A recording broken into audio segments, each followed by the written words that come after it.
Hello and welcome to Tarot with Tanya. This is 7 cards for 7 days, and we are reading for the week of October 9 through the 15th, Monday to a Sunday. Thank you all for being here, very much appreciated, and if anybody is new, welcome. And this week we have a lot going on astrologically. We are beginning with the moon in Leo, a fixed sign, ending next Sunday with the moon in Scorpio, another fixed sign. But there'll be, fluidity in between there. We'll move through Virgo and Libra as well. So Venus is now in Virgo too. It finally left its long stay in Leo. So things might tone down in that way. Friendships with women, between women, relationship stuff. Could be lots of drama. Maybe lots of energy was in that direction. And now it will be moving into, as I said, Virgo. And then we have Venus opposing Saturn on Monday as well. And that can feel a little tough, a little hard on the emotions. And then Wednesday, Mars moves to Scorpio, and it likes being there. It's very dynamic, very charged there, can be very sexy, very determined. So energy to get some things done. And then the really big one this week is the solar eclipse. And that is happening in Libra also. That is Saturday. And, it's about the nodes being in Aries and Libra right now. So this solar eclipse will happen in Libra, as I mentioned. So it's all about the self and the other, and the big theme, it seems like it's already started. Well, of course it would have, because we've been having that Pluto square those nodes too. So it has been about boundaries and self and other, and perhaps revisiting old wounds that need to be transformed and healed this week. So I hope that helps you a little bit. I hope this whole thing does. I always do. And remember that it is a generic reading for the week, so take what resonates, leave the rest behind. All right, so I'm using the Rider-Waite-Smith deck, and just sort of an overview is that we start off quite earthy, get into some magic, some of the bigger major energies of the tarot deck, and then some more emotional stuff, and then some kind of a leaving, a journey, a going someplace. So we are starting with the 7 of Pentacles, and we have our person here leaning on what might be some sort of tool, and checking out his harvest. What is there? What are the assets? What is available? And again, 7s are about interchange and connection to the Chariot, which is to me either a big movement forward or that preparation to move forward.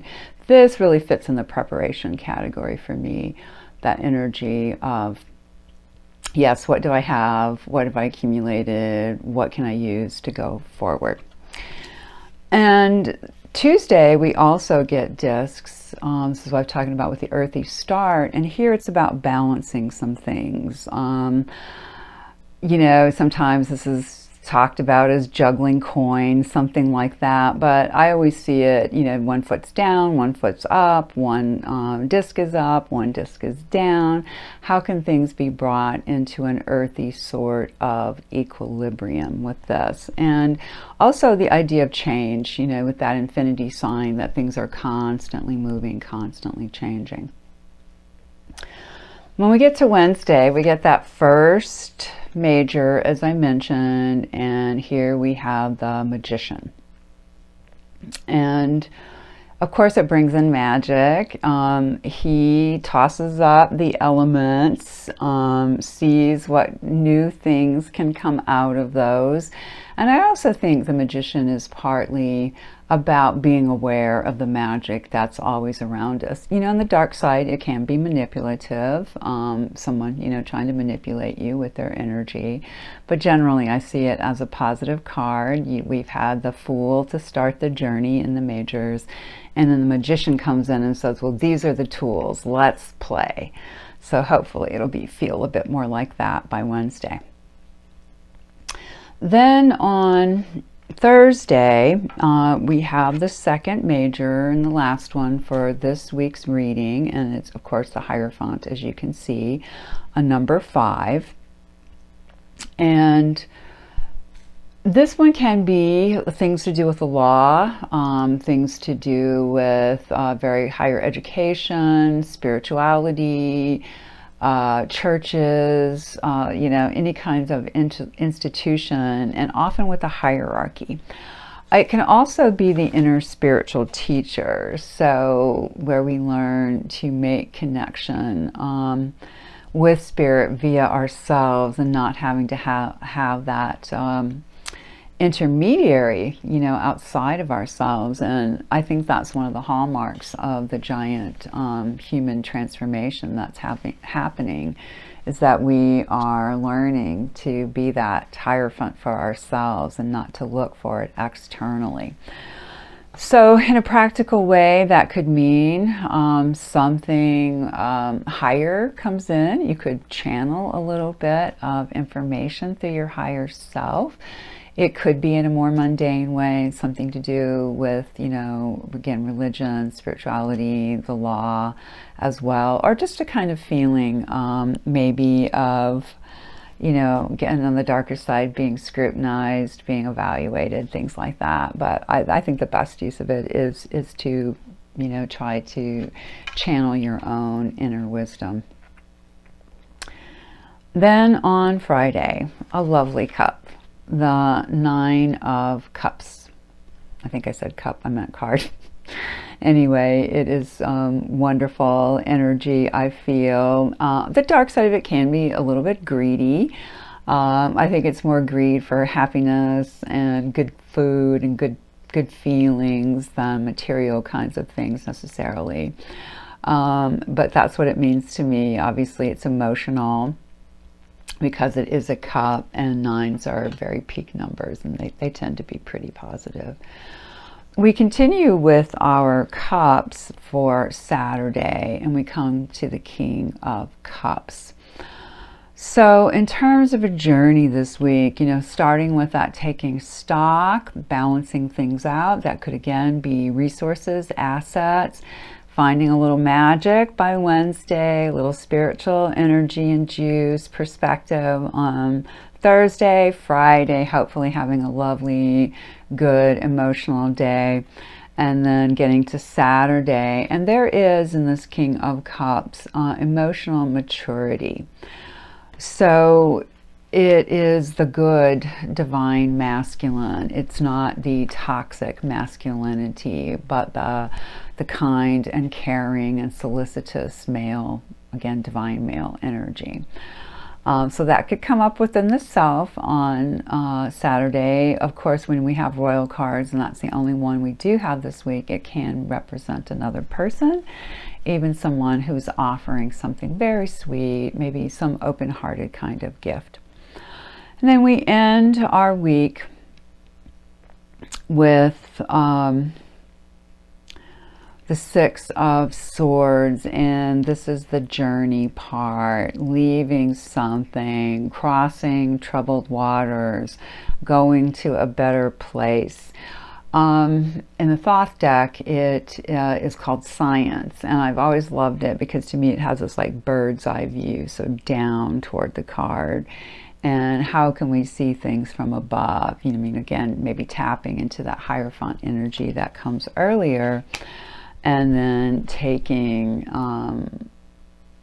a point of view that allows the self to move forward in some way. And you know, it is a mental energy because it's swords, so it might mostly be a new perspective. And you know, the 6s are connected to the Lovers, So it might be in relationship. I mean, that could be all kinds of relationships. It doesn't have to be romantic. Even siblings, things like that. But there might be some movement forward, some better understanding of things. All right. So then we will also have an oracle card this week. And I'm using Animal Allies, and the card that came up for us was the dolphin. Hard to not like a dolphin, right? Everybody loves them. They're so interesting and sweet and helpful to humans and intelligent and sophisticated and so forth. So what it says about them in the booklet here: community, intelligence, and kind-hearted communication. I think that is so sweet. And, you know, we might get tempted, especially with that Scorpio moon, or even starting with that Leo, to get a little quick with the words, maybe not take as much time to think through them. That's more when it gets to Virgo and Libra, but a little bit dicier. Tongues can come along with Leo's and Scorpio energies. So it can be life breath, life force, living in two worlds at once, such as water and air, or water, the emotions, air, the intellect. Curiosity, playfulness, friendship. Friendships may have been tested recently. Definitely going through that myself. And I'm very much convinced in my case that it's about those nodes and Pluto, and, you know, airing things to be healed. So dolphin may signal that it's time to jump into the fresh air and breathe in your precious existence. I love that, your precious existence. Breathe it in. Embrace the magic of life. And we had our magician this week too. So embrace the magic of life in order to swim with ease through it. So I feel like that fits very well with the week that we're having, with that King of Cups, the Nine of Cups, the Magician. And I'm wishing you all a wonderful week. If you are so inclined, please consider liking, sharing, subscribing. That would be awesome. Otherwise, I will see you next week. Take care.